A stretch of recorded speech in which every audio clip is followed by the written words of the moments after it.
Assalamualaikum anak-anak Umi. Hari ini bersama Umi Utri kembali belajar tema 2, subtema 3. Nah, setelah kamu tahu apa saja penyebab gangguan pernafasan pada manusia yang disebabkan oleh 3 faktor tadi, sekarang Umi akan menjelaskan penggunaan kata tanda tanya dalam suatu paragraf atau dalam sebuah cerita.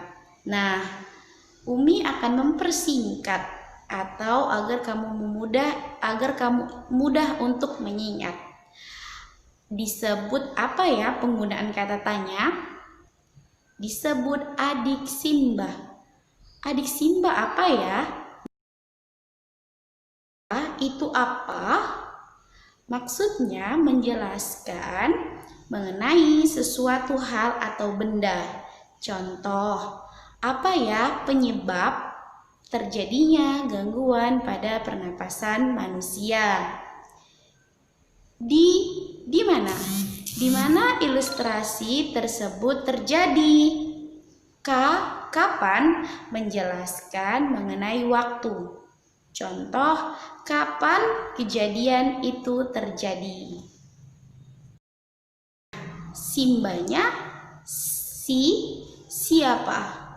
Siapa menjelaskan penyebutan nama atau orang.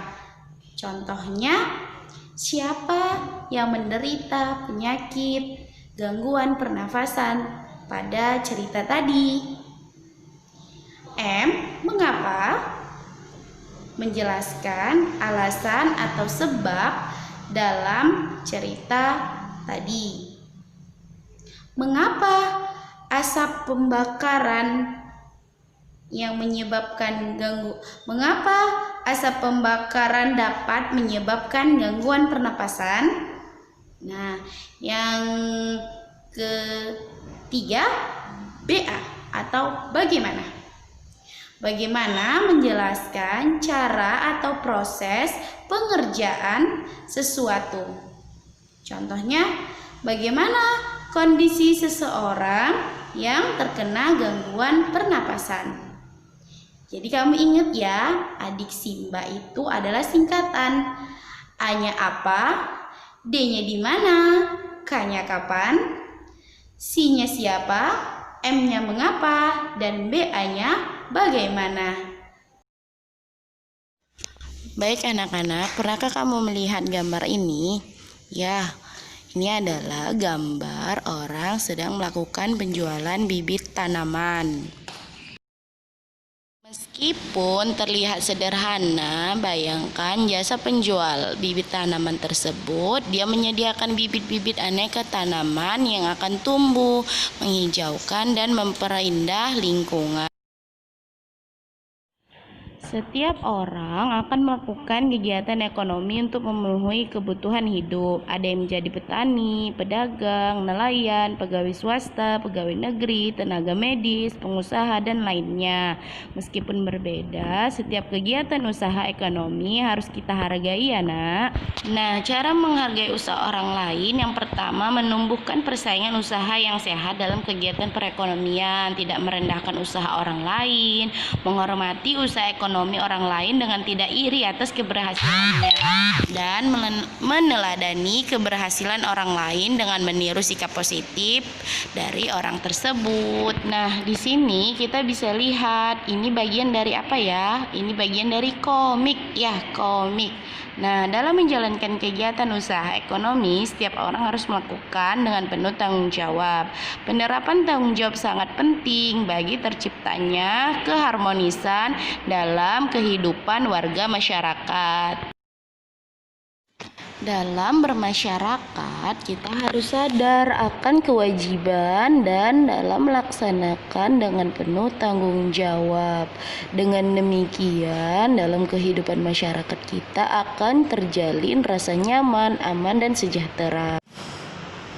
Dalam penerapan tanggung jawab yang dapat menjalin kerukunan dan persaudaraan antar warga masyarakat. Penerapan tanggung jawab juga dapat menciptakan ketertiban, keamanan, dan ketenangan dalam masyarakat.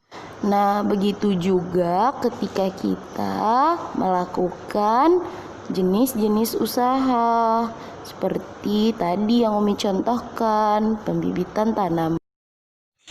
Nah, pada pembelajaran sebelumnya kita sudah membahas mengenai komik. Nah, pada pembelajaran ini kita akan membahas mengenai poster.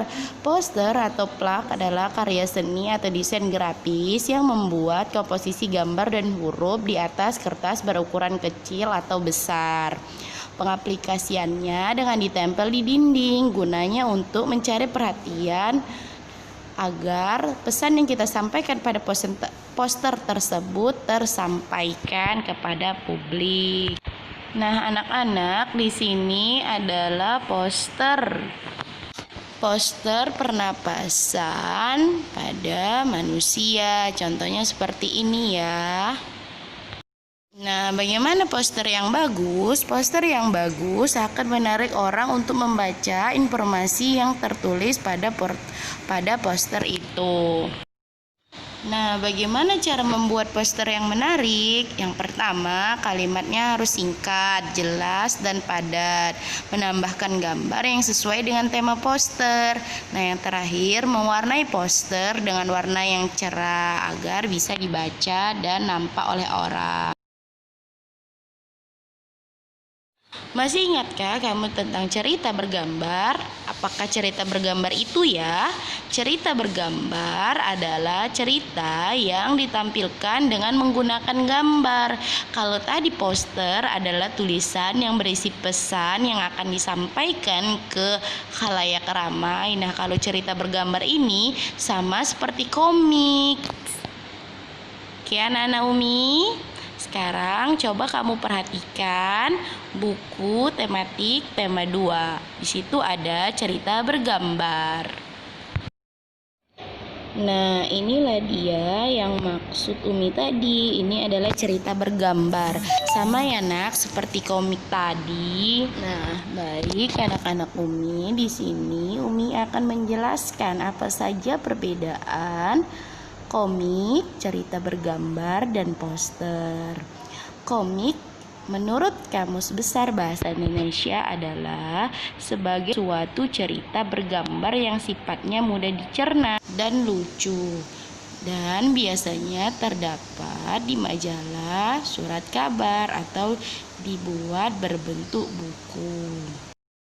Nah, sedangkan cerita bergambar disebut juga komik. Sama ya, adalah suatu bentuk yang menggunakan gambar-gambar tidak bergerak dan disusun sedemikian rupa sehingga membentuk jalinan cerita. Biasanya bercerita bergambar dicetak di atas kertas dan dilengkapi dengan teks.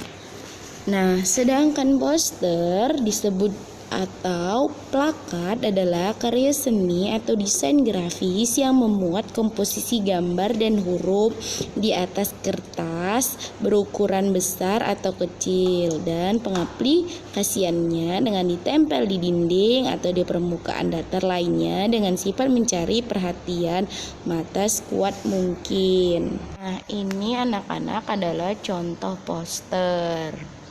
Nah, biasanya ini ditempelkan di dinding ya, agar masyarakat tahu isi pesan dari poster tersebut. Nah, ini adalah contoh komik seperti udah kita buat ya sebelumnya. Terima kasih. Assalamualaikum warahmatullahi wabarakatuh.